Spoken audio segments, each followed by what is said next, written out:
এখানে দিচ্ছি টমাটো আর শুকনো মরিচ ভাজা লিছি আর অল্প মরিচের গুঁড়া অল্প হলদি আর পরিমাণ মতনে লবণ দিছি মশলাটা মজা লিছি মজা তারপরে দিয়া এই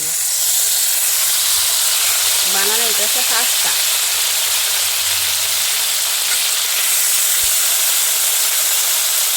পাস্তা কার কার পছন্দ জানাই পাস্তাটা দিয়ে দিছি দিয়া সারা মিলাই দিই যত সুন্দর করে মিলাই নিব কালার হইব আর খাই তো ভালো লাগবো একটু হলদি কম পড়ছে বললাম না যার যার পরিমাণ মতনে হলদি দিবা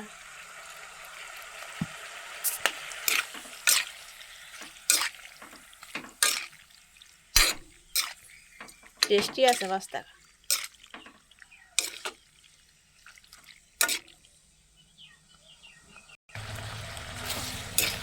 কালারটা কত সুন্দর আইছে টমেটোর লগে মিশে গেছে পুরা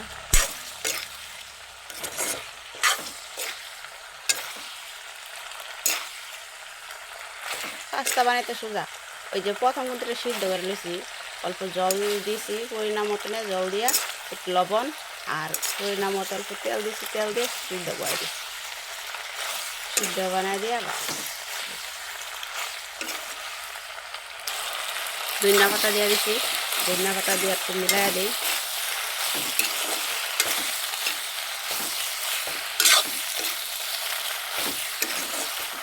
একটু ভিজা ভিজা টাইপের রয়েছে বেশি শুকাইলে কিন্তু ভালো লাগতো না খেতে হয়ে গেছে গা পাস্তা দিয়ে দিই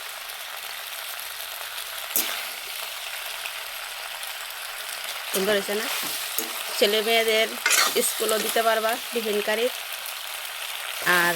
নিজেও খাওয়া দেব যে কখনো ভাত খেতে না ইচ্ছা করে পাস্তা বানালে বা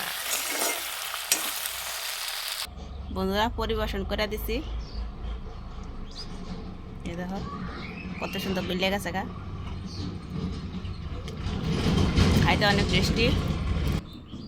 খাইতে অনেক টেস্টি আছে আর বহুত ভালো লাগতেছে তোমরা বানায় খাও ভালো লাগবে ভালো থাকো সুস্থ থাকো ভালো লাগলে লাইক কমেন্ট সাবস্ক্রাইব করে দিবা আর ফেসবুকে ফলো করে দিবা ইউটিউবে সাবস্ক্রাইব করে দিবা